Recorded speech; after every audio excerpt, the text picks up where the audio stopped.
Hey guys, Kuzi here again. It's another Resto Shaman walkthrough at plus 22 key. This time we're doing a King's Rest, 22 obviously, and it's fortified, bursting, volcanic. Season 3 affix as usual is beguiling. As you can see, I solo the dungeon. Just kidding. Just going down to purge all these minions and keep the other DPS and tank out of range. So they don't get the bursting stacks. That makes it a lot easier. You can use your health pot there because you won't be using it again for the next minute and a half. Obviously Earthbind, Totem, the Enchanted, and because these mobs do this annoying suppression slam, which is an AoE cone sort of thing in front of them, if you're a ranged DPS, you really just want to stand at max range, or if you're a healer that can DPS at range, you want to stand at max range too. There's no point standing next to them, as you can just avoid the mechanic by outranging it. Heroism is always a very good time to do lots of damage, as any class, and you should be chipping in as much as you can here while keeping the tank safe. In my opinion, King's Rest is the hardest dungeon in the game, and it's made even harder with this composition with 2 ranged DPS and no Demon Hunter. Why is Demon Hunter a big deal? Well, because the Demon Hunter allows you to skip the Shadow of Zul, which is important because it saves you a lot of time and allows you to lust probably more appropriate things in the dungeon.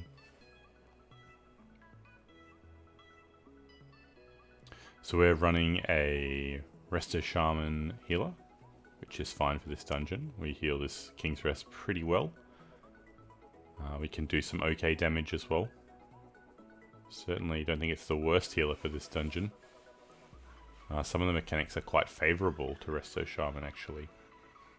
Obviously the Boomy is very good with tree ants on the very hard hitting trash packs, so that's useful.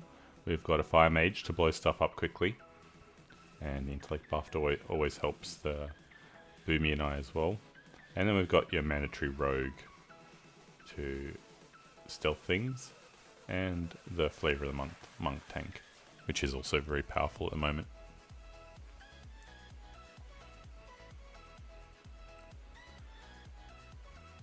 So, there's not much to know about these packs coming up. The Witch Doctor casts something bad, and the Shadowborn champion enrages. Soothe him. Kill her. You should have an interrupt rotation for this pack, as the Witch Doctor casts this thing called Deadly Chill, which is a single burst damage on the tank. Does a lot of damage. Interrupt it to stop that damage. I call the interrupts for our group on these packs. That's why they're so terrible. No, they're actually not too bad. On the third pack here, they're not very good, but I think we just got a little bit flustered by something, but it ended up working out okay. So just keep calling your kicks. Always must have a kick for Shadow Bolt Volley. If you're not going to have a kick up, you shouldn't kick the Deathly Chill, and then just wait for the Shadow Bolt Volley. Or if you like to take a risk, you could probably see how it goes. Obviously our Boomy instant always soothes the champion. Avoid those whirlwinds if you can. I was the only person that stood in them there. You want to definitely avoid doing that. It's very annoying for the healer. And just unnecessary. Usually pretty good. So because there's a tides there, you should...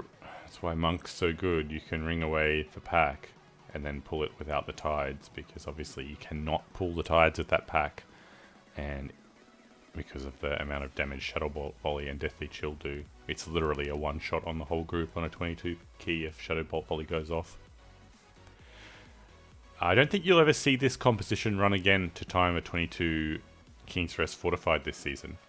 It's a very bizarre comp. I'm sure there are a lot of people out there that are quite surprised that we timed this. I'm among them. It was very tight though, but it's definitely made some mistakes. This could have been easier. So once again, always avoiding those whirlwinds where you can, and getting those interrupts is very important. I mean, we've got Even though we've got 2 range and we've got the 1 minute cooldown interrupt with the Druid range DPS, we still have more kicks than most groups. Got effectively three melee kicks, a ranged, and then the Boomy on top. So we definitely have more kicks than most groups have. So we're at no disadvantage in terms of kicks. Have a lot of utility in this group. We've got Earth Elemental, trees for some help for the tank. Spirit Link Totem obviously helps the tank as well. Lots of kicks, intellect buff. It all helps. Like, this is certainly not a bad comp. We've got everything we need. Purge, Soothe, Battle Res. The Druid DPS brings a lot of that, but the Shaman brings a lot of it as well. Our Purge is probably the most important thing for this comp. You would be able to take a Priest to this comp as well. Any class with a Purge that heals, I guess. Obviously Druid and Monk don't have that. I don't know much about Paladins. I've never played one. I feel like they don't have a Purge. Could be wrong.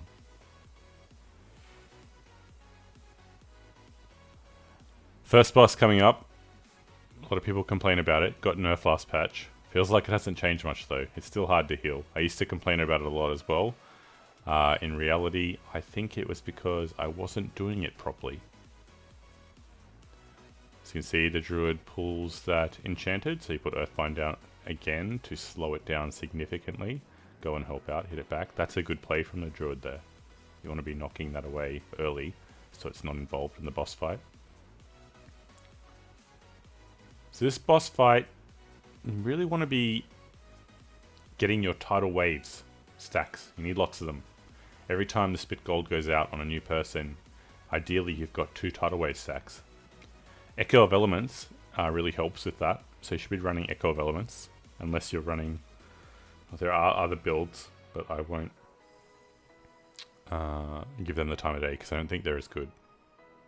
And skillfully, they're not as good either. It's sort of cheating. It's being cheesy to run a Pack Spirit trade here. You don't need it. It's just you know, it's superfluous healing. As you can see, got my tidal wave stacks up. 3 tidal wave stacks for each surge that I use there. 2 tidal wave stacks back again. And you can just healing surge. With Astral Shift, which is our 1.5 minute cooldown, it lasts for 8 seconds. Spit Gold lasts for 9, so don't hit it straight away, otherwise you won't mitigate 40% of the damage of the last tick. That's quite important on high keys, to be maximizing your damage reduction as well as your damage. As you can see, I've always got tidal wave stacks up, and there's still time to root the ads there with Earthgrab Totem. Boomy has no cooldown this time, so as you can see, he's taking a lot of damage, but never fear. Resto Shaman, we're slow ticking damage that does a lot of damage. Actually quite favorable to Shaman because of how our mastery works. So, you know, if you had to constantly heal slow ticking damage, it's not as favorable, but when you're low and then you have to heal a large amount, your mastery kicks in, so it's quite useful. Once again, rooted the ads there, and now I'll cap totem them as well, which allows our DPS to focus on the boss a bit more. And as you can see, I've never stopped DPSing the boss this whole time. I'm still throwing out lava bursts while healing. DPS are doing a really good job. Earthbind Totem down to slow the animated golds. Just letting you guys know, it's not just about healing. You gotta help your DPS with everything. Some would say even babysit them.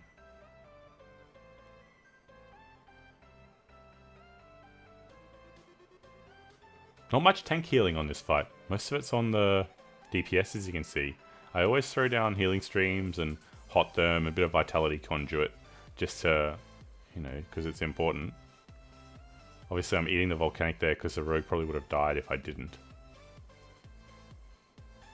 I get the last bit gold, and I realize the boss is about to die, so I can just health pot here, and not really worry too much about needing the health pot again in the fight because it's going to be over, and it will be up for the next pack, or when I'm going to need it again.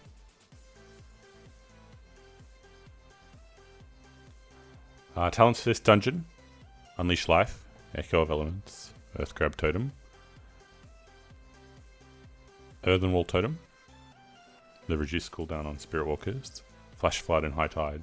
All the commentaries I've done so far have not involved Flash Flood. It's always been the Cloudburst Totem, but even though it's bursting weak here, Flash Flood much better. Heavy single target healing in this dungeon, and that's why you need it. This pack's the hardest out of these, in my opinion. So we hero this. A few mechanics here. One of them casts Axe Barrage.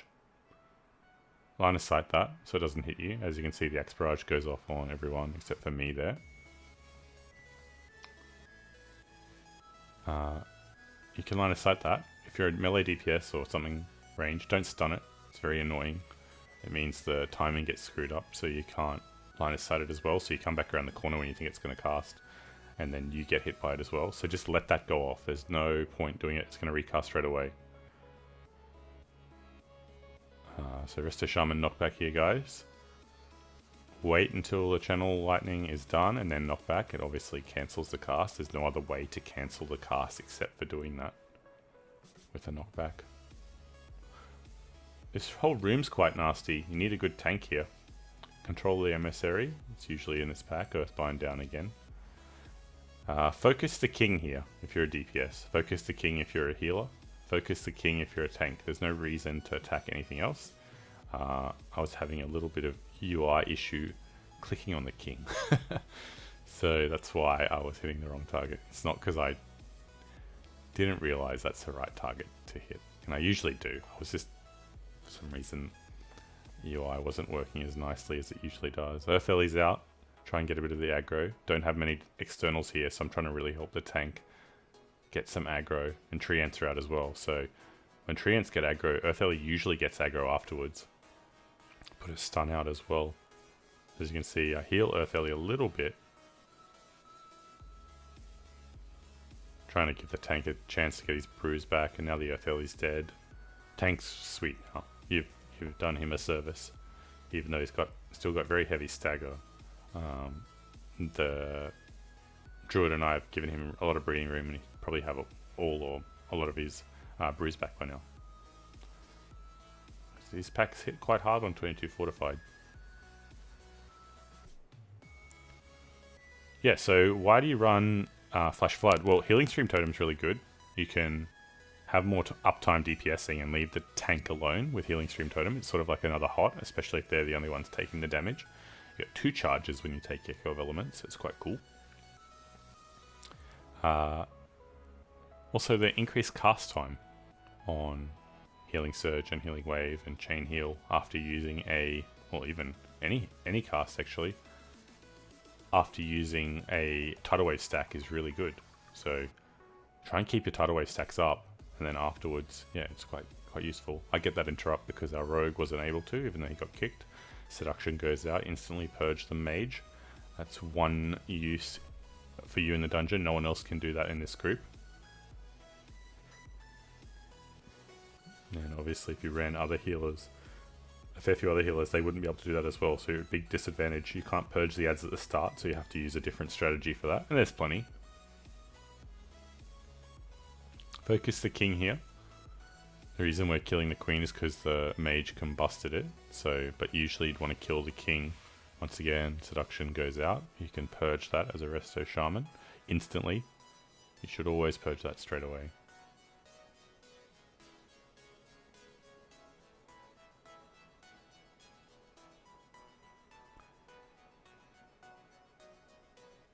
So I know some healers like to a set and forget style, and Resto Shaman's not that. It's very active in its casting, as you guys would know by now. I do cast a lot to heal the tank. But you do have some sort of set and forget that you can use, so anytime there's super heavy damage going out like that, you're always going to need to be casting. But as a general rule, when there's less damage going out. The tank doesn't need you to cast on him non-stop or her non-stop. You can use something like Earthen Wall Totem and 2 Healing Stream Totems and maybe an Unleash Life into a Riptide, which will give significant passive healing to the tank in that time. Really good use of Zen Med here.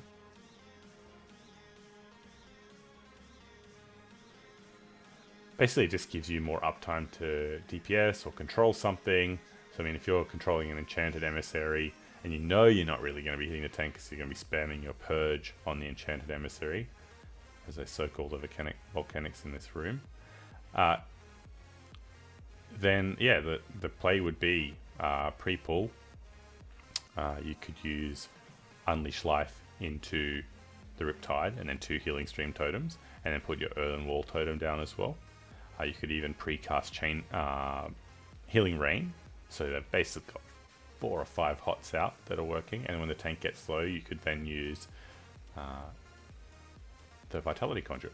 As you need, I use a cooldown here, so I don't need to line of sight, so we can kill this Void Touch quicker. Reason, why don't you guys skip that? Well, Shaman doesn't have Shadow Meld, everyone else does, and it can be quite annoying to use the skip without a Shadow Meld. So, as the tank likes to say, we have to do different routes because this blue thing is in our group. And we'll kill the construct as well. Shadow Meld's quite overpowered because of how, you know, you wouldn't have to kill this. You wouldn't have to kill the Void, and it does soak a lot of time. Like I know watching it's like, oh, it's pretty quick. Like, it's not that bad. What are you talking about? But this is one pack that gives no count. Like, the tiniest bit of count. And the same with the Void. And it's just not worth it. It takes too much time. But you have to kill it because, yeah, like, there's not many other alternatives. I mean, we do skip the nasty raptor packs at the end on the bridge. Because we're killing Zool and doing this. But it's nowhere near as efficient as doing a different route. Nonetheless, you still time it, but the higher and higher the keys you go, the more efficient your route has to be. As you can see, I used my Astral Shift before, and it's coming back off cooldown when I'm going to need it, so effective use of that. This is a nightmare to healers for a Resto Shaman. This on Bursting Week. Your job is to hit the Enchanted Emissary back because you can't cast anything because of this cancerous mechanic. This is one of the main reasons you take reduced cooldown on Spiritwalker's Grace in this dungeon, because you'll be able to use it for both packs. So as you can see, I've used my instants, my Earthen Walls out, used my Unleashed Life, I've used my Healing Streams, and I had used my Riptides as well. So as you can see, I'm trying to get one off, and then I realize the bursting's about to go off, so I'm going to have to cast significantly here, and got high tide up as you should, and Spiritwalker's Grace is still up, so I'm able to heal like this for another 3 or 4 seconds, but unfortunately there's still about 7 stacks to go off, and I can't cast anymore, and I also don't want to stand in the bad. Put myself in a bad spot there, and I just told everyone to health pot. I think we probably won't need it again, so good communication is pretty key there.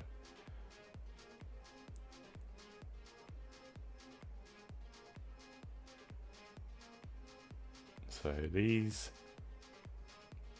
mobs are pretty simple. You just have to kill them, but there's always the middle affix of the bursting or bolstering or, you know, raging, whatever it is.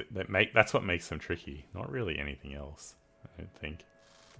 The construct here casts Entomb just like the boss, and I'm standing in the wrong spot. As the healer, the reason I'm standing over here is because I thought we were moving to the other side, which we do,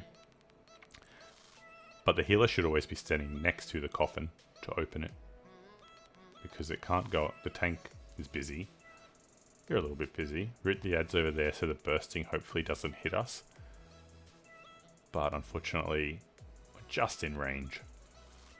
Yeah, stand next to the coffin and open it all the time. Once again, it's going off, so Rogue's there this time to get that one. When there's two targets like this, and the tank's at no risk of dying, attack the high health target. It means you will get to the boss quicker. You don't really want to pull these with the boss because of their mechanics. That would be a nightmare.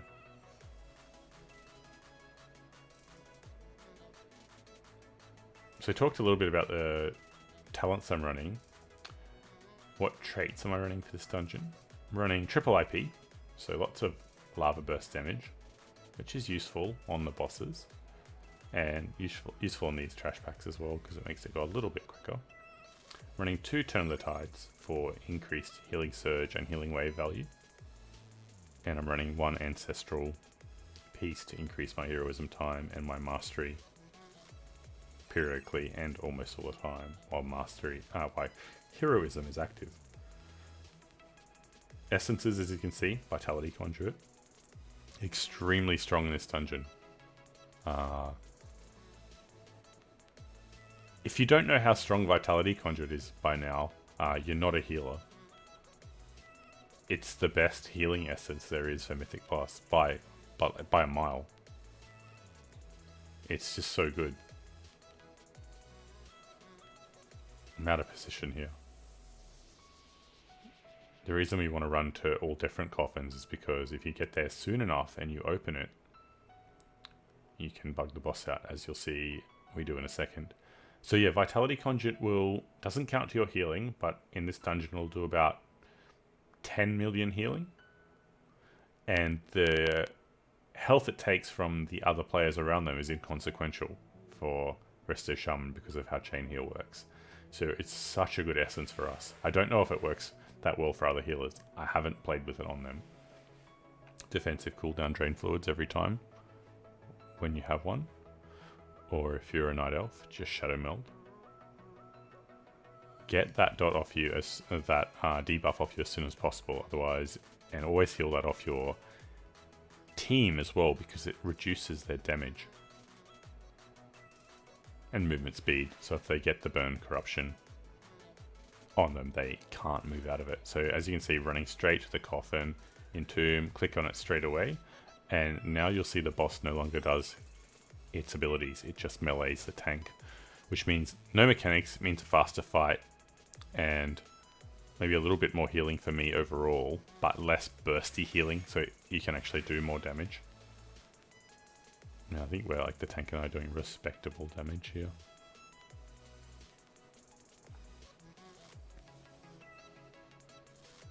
So yeah, Vitality Conduit, very, very strong. I heard a druid complaining the other day about how rubbish Zul is on King's Rest and how difficult it is to heal.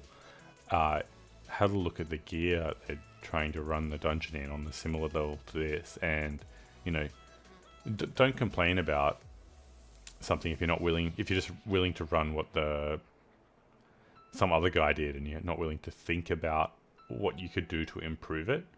Maybe that guy's a better player than you, and that's why he can run that talent. So I mean, using Crucible instead of Vitality Conduit because you think that your damage is going to be that important, you know, it's a little bit ignorant. Just be aware that Vitality Conduit, if you're struggling to heal something, especially single target, over time, then that's probably your best bet for an essence to take. This is a very nasty pack here. The Spectral Berserker applies this very nasty dot on the tank, and I put Earth Ellie out to try and soak that. He does soak it eventually, but any more than 2 dots and the tank is definitely dead. That's GG there.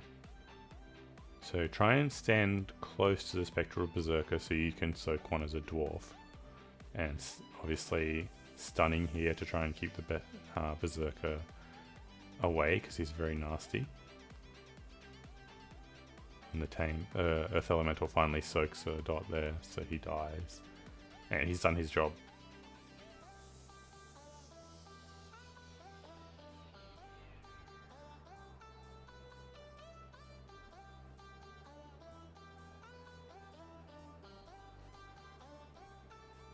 So we're almost completed our count And so we basically just have to kill this, and then the Berserkers at the end, and then go to Zul, and then kill the third and fourth bosses of the dungeon, and we're home. We're done.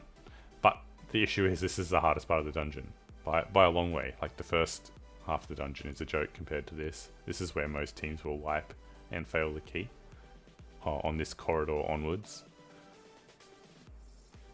And by no means are the bosses easy on fortified either, especially at this level, or even any level around 20 and above. They're just not easy at all. Really trying to keep the tank alive here, and also not die myself in that AoE. This brute is very annoying. My minor essences that I run for this dungeon is as I knock that guy away, because it's quite dangerous for me there. And as you see, I dwarf Stoneform the Spectral Berserker's dot on me there, so really useful. That's like 500k damage on you that you can just mitigate with one button. So if you know what a non-dispellable dot is, you can Stoneform it. The other really cool thing about this comp is, while I bring a Purge and an Interrupt, and I have a Dispel, I don't have a Poison Dispel, which is probably there are a few dungeons not having a Poison Dispel in the group is actually a huge deal. One of them Siege, and this is the other one. Anywhere else, it's, it doesn't matter too much, but it's actually really, really good for this dungeon, having a Poison Dispel. We have two. So the next pack, the Beastmaster, I think it is, he casts this ability that puts a poison dot in the cone in front of him. So you want to avoid standing on your whole team when that goes out. As you can see, Poison Barrage here, I stun it so it doesn't go off. It's a bit of damage, and my Hex doesn't work on him because of who he is. And I'm trying to move away from our team, but the tank moves onto me, so the tank gets it as well. But it's okay because, we're playing with good players, and they instantly dispel both of us. Just call first who you're going to be dispelling. Although I think you just basically waste the GCD. You don't waste the dispel, because if it doesn't dispel anything, it doesn't work. And it's just the GCD you waste rather than the actual ability.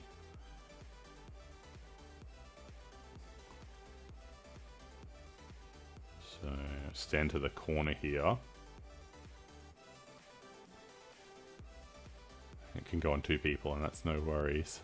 You really want to kill this thing before it puts too many of these dots out, especially if you don't have many poison dispels. So stand away from the person who's getting the dot. Probably one of the harder packs of the dungeon done.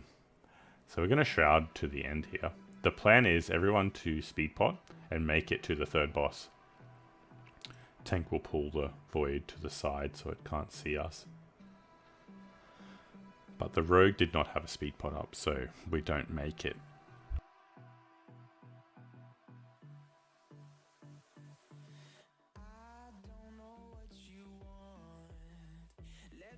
So at this stage the Druid's still in stealth, and because the Mage doesn't make it to the end, we can't fight them, so it's just die in the volcanic now and get rezzed by the Druid. So probably 15, 20, I don't know, 30, 40 seconds lost there, just by that little mistake, which is quite significant in King's Rest. Got a double res, the time you lose from that, dying time, rebuffing time, all that stuff. It's probably 30 or 40 seconds that you lose. So, as everyone knows who's done King's Rest, the Butcher is the most annoying of these bosses. Just use all your cooldowns on that. All your offensive cooldowns, just try and blow him up straight away. We don't have heroism, so we're going to get a few of the Severing Axes, which you guys know is does very potent damage. Excellent play by the rogue here. He took a gamble and parried that Severing Axe. So the first Severing Axe has been mitigated.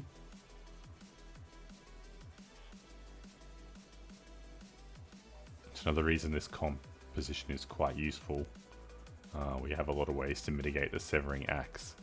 So although we have some things that don't work, this works well. Goes on me, Stone Form. That's 2 that have done 0 damage to our team. So we talk about all the disadvantages this composition may have, but you know, we're dealing with this a lot better than most groups will. And there's a little bit of RNG in who it goes on. Goes on the Mage, and he can Shadow Meld because the boss is dead, or he could have Ice Blocked. And also, so 0 damage done from Severing Axe, which is impressive, and it's good teamwork. And it means my DPS can be 22k here, which is above the tank and, you know, half of the other DPS.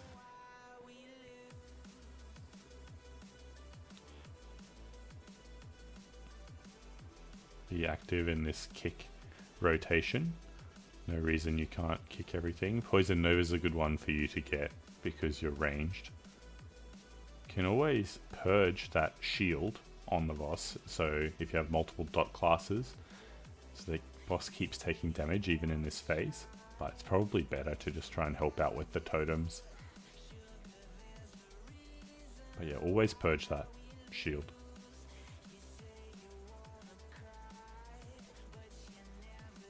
Had to do it a few times there. If you kick the cast as late as possible, that's also good, because I think it phases a little bit slower. If you kick instantly, I feel like it phases a little bit quicker. So try and interrupt Poison Nova and things as close to the end as possible without doing something dangerous and missing it.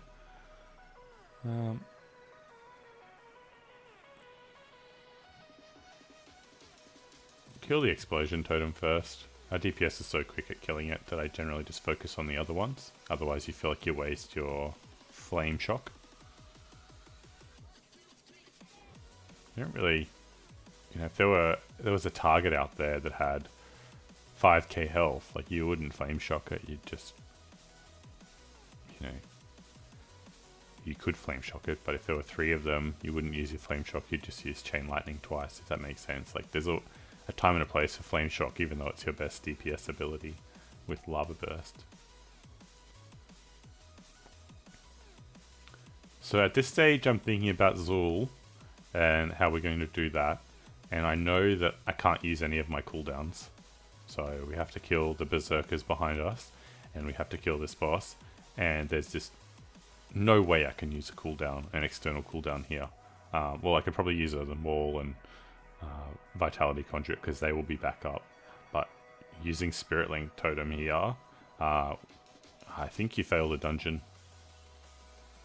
Well, you will fail the dungeon if you use Spirit Link in the next minute or two. It just does so much damage mitigation and health redirecting on Zul that there's just there's no way you can use it here and it being a good choice.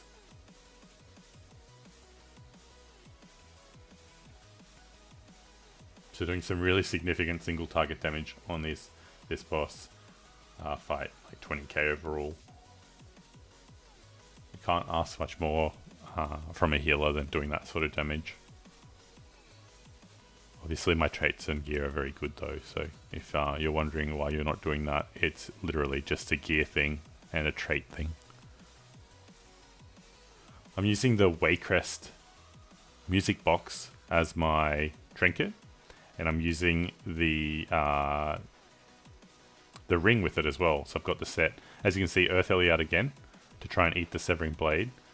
The Tree Ants took the first Severing Blade by the looks of it, and I really want the Earth Ellie to get the next one or so. He's just taking a little bit of a hit, but not really what I want. So I'm healing him a little bit, hoping he'll get aggro. And there it goes. He gets it this time. He gets a double. So I think he got a double. I'm not sure whether the tank actually just got it at the end. But that's what that cooldown is for. It's really good at soaking heavy hitting dots that'll otherwise wipe your team.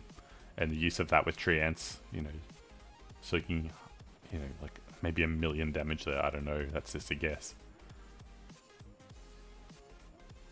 And not having to kite like crazy, so it just stays together. Obviously, Vazul is very hard. You want to be using your Earthen Wall Totem twice if you can. Although, ideally, this fight doesn't go for more than a minute. Have to hero on pull. Vitality Conduit relatively quickly. Talk to the tank about what they're going to use. Our tank didn't have Dampen Harm Up, which is a huge blow here. But it does have Fortifying Brew and Zen Med. So, you don't want to stack your cooldowns. You'd never want to use Fortifying Brew with Spirit Link. That's a really bad thing to do. At the start, always try and do as much damage as possible. The Druid did pre-pull, but it was a really unlucky pre-pull. I slowed that right down, and the tank was basically on top of Zul. Had rolled in when it happened. Earthen Wall Totem's down. Try and keep your tidal wave stacks up as much as possible. So when the tank's not low, Riptide the tank. So you've got more single target healing. So I've still got Spirit Link, good root from the Mage there. So I can dispel Zul, the minion of Zul now. Tank's coming back in after using Zen Med. Good move. And Spirit Link down now. So you can use things like Chain Heal here because you're getting value of HOTS later on in the fight. You can't heal the tank through that because, you know, even healing the tank will just redistribute the health, so you may as well put down a HOT. And to this stage, I told the tank they're about to die because I had no tidal wave stacks left. And I had no defensive cooldowns either, and the wall's a little while away, so you know, we still killed it. If you had Dampen Harm up there, it would have been a lot easier. It would have made it so, you know, you could have got through that, and they could have Earthen Walled the next phase was a higher key. So yeah, it's not that bad on a Shaman, that fight. You have to do some pretty significant healing. I'd say Vitality Conduit did about 600k healing there, so you can add that to my healing as well if you count it like that. Because if you don't have that talent, that healing doesn't exist. That essence, rather. So pretty tight on time, so you know you're going to have to be doing some pretty significant DPS here.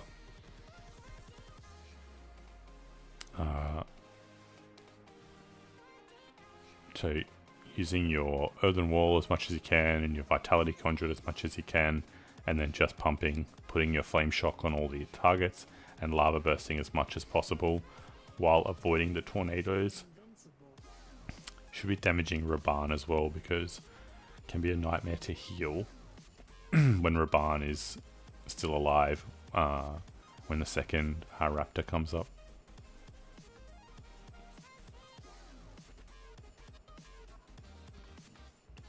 Really, really good effort to avoid these whirlwinds. It hurts your damage so much if you stand in them or if anyone else in the party does.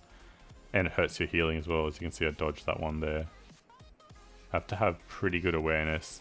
I mean, I stood in some whirlwinds on before the first boss, but by now, like, really paying attention and being, like, really aware of where I'm standing. Not an ideal camera angle. So, you have to make sure the tank is topped up here. I'm just healing furiously. Tremor Totem now. And then you can stop that Deadly Roar from going off. It's the only one you can stop, unfortunately.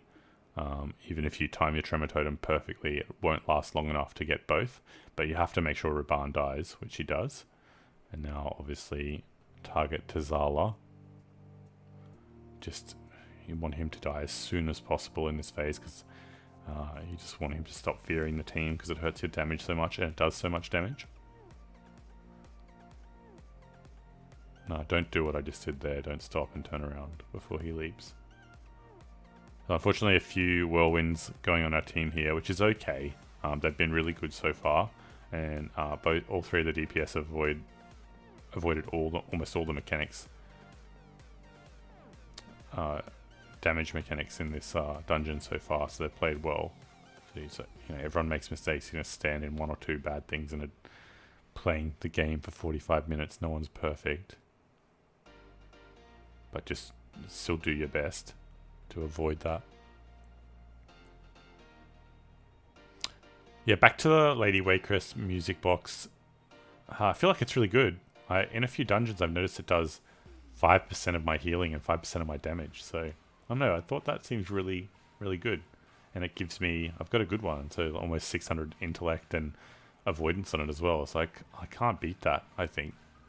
And the ring to match with it is sort of some of the best stats we get. So if you've got a really good one, test it out for yourself. It's quite good. There's plenty of other trinkets you can use. I've had a few good ones this season, but I think that might be my best now. Obviously Cyclotronic's really powerful in some dungeons as well. Use that in a few. We're getting pretty nervous here because we know that the time is really tight, and so as you can see, I'm just trying to do damage, and I get a bit flustered and run the wrong way, but throw the Spirit Link down for good measure, and I think that probably saves us from dying there. And we only timed the key by less than 5 seconds, so it was a good thing I did. But anyway, we timed the key. It was a world first for Resto Shaman, and I hope you enjoyed it.